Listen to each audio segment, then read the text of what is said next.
क्या आप जानते हैं कि महाभारत के युद्ध में एक ऐसा योद्धा भी था जिसने धर्म की रक्षा के लिए अपने प्राण न्यौछावर कर दिए, जिसने अपने प्राणों की आहुति देकर अर्जुन को बचाया। वो था वीर घटोत्कच, भीम का पुत्र, अर्जुन का सुरक्षा कवच और कर्ण का काल। आज के इस वीडियो में हम महाबली घटोत्कच के बारे में विस्तार से जानेंगे। कहानी में आगे बढ़ने से पहले चैनल को लाइक और सब्सक्राइब कर दीजिए। पांडवों के अज्ञातवास का समय था। सभी पांडव माता कुंती के साथ एक रहस्यमयी वन में भटक रहे थे। वन में पेड़ों के बीच शेर की दहाड़ें और चांदनी भी जैसे डर रही। पांडव उस समय लाक्षागृह से बचकर वन में भटक रहे थे। तभी अचानक एक गूंजती हुई आवाज आई, कौन है जो मेरे वन में आया है? यह आवाज हिडिंब राक्षस की थी, लेकिन उसी क्षण उसकी बहन हिडिंबा ने भीम को देखा। पहली बार किसी राक्षसी के मन में एक मनुष्य के प्रति प्रेम जागा। हिडिंबा ने भीम से कहा, तुम साधारण मनुष्य नहीं लगते हो, तुम्हारे भीतर दिव्यता है। मैं तुम्हारे साथ जीवन बिताना चाहती हूँ। यह सुनते ही भीम गहरी सोच में पड़ गए। उन्हें लगा कि कहीं ये कोई छल तो नहीं। लेकिन माता कुंती ने कहा, यदि यह स्त्री सच्चे प्रेम से तुम्हें चाहती है तो इससे विवाह करो। कुछ ही समय में वन में गंधर्व विवाह हुआ। विवाह के पश्चात हिडिंबा और भीम का मिलन हुआ। घटोत्कच साधारण बालक नहीं था। बाल्यावस्था से ही वह उड़ सकता था, रूप बदल सकता था और अपनी दहाड़ से जंगली पशुओं को शांत कर सकता था। कुंती ने जब पहली बार अपने पौत्र को देखा, वह बोली, तू वीर भीम का पुत्र है। जब धर्म संकट में हो तू अवश्य आना। तब घटोत्कच ने वचन दिया, दादी, जब भी आपको मेरी जरूरत होगी घटोत्कच अवश्य आएगा। समय बीता, घटोत्कच बड़ा हुआ।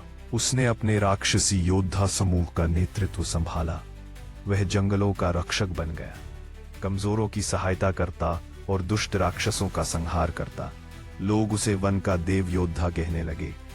वर्षों बाद जब कुरुक्षेत्र का महायुद्ध छिड़ा, तब भीम ने अपने पुत्र को याद किया।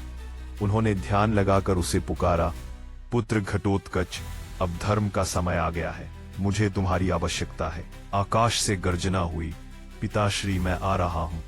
घटोत्कच ने जैसे ही भूमि पर कदम रखा, धूल का तूफान उठा, बिजली चमकी और पूरी कुरुसेना में भय व्याप्त हो गया। रात्रि में घटोत्कच की शक्ति 100 गुना बढ़ जाती थी। वह मायावी रूप धारण करता, कभी 1000 सिरों वाला राक्षस, कभी दहाड़ता हुआ सिंह। उसके प्रहार से हाथियों के झुंड धराशायी हो जाते। दुर्योधन चिल्लाकर अपने सेनापति कर्ण से बोला, यह कोई योद्धा नहीं, यह विनाश का देवता है। कौरव सेना भयभीत होकर भागने लगी। श्री कृष्ण मुस्कुराए, यही तो मैं चाहता था। उन्होंने अर्जुन से कहा, देखो पार्थ, घटोत्कच केवल योद्धा नहीं, तुम्हारी ढाल है। उसका जीवन तुम्हारी रक्षा करेगा। अर्जुन कुछ नहीं बोले, पर उनके हृदय में गहरा भाव उठ रहा था। एक पुत्र अपने पिता के लिए, एक योद्धा धर्म के लिए लड़ रहा था। रात का समय था।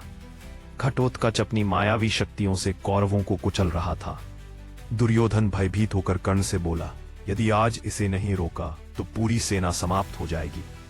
कर्ण के पास था इंद्र का वज्रास्त्र, जिसे उन्होंने अर्जुन के लिए संभाल कर रखा था।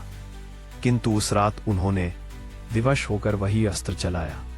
वज्रास्त्र सीधा घटोत्कच के हृदय में जा लगा। अस्त्र लगते ही घटोत्कच विशाल रूप धारण कर आकाश में उठ गया। उसका शरीर पर्वत के समान चमकने लगा। वह श्री कृष्ण की ओर देख मुस्कुराया, प्राण देकर भी अर्जुन की रक्षा कर दी प्रभु। फिर एक गर्जना हुई, धरती कांपी और घटोत्कच का शरीर कौरवों की सेना पर गिरा। हजारों सैनिक उसी के भार तले कुचल गए। श्री कृष्ण ने शांत स्वर में कहा, वीर घटोत्कच मरा नहीं।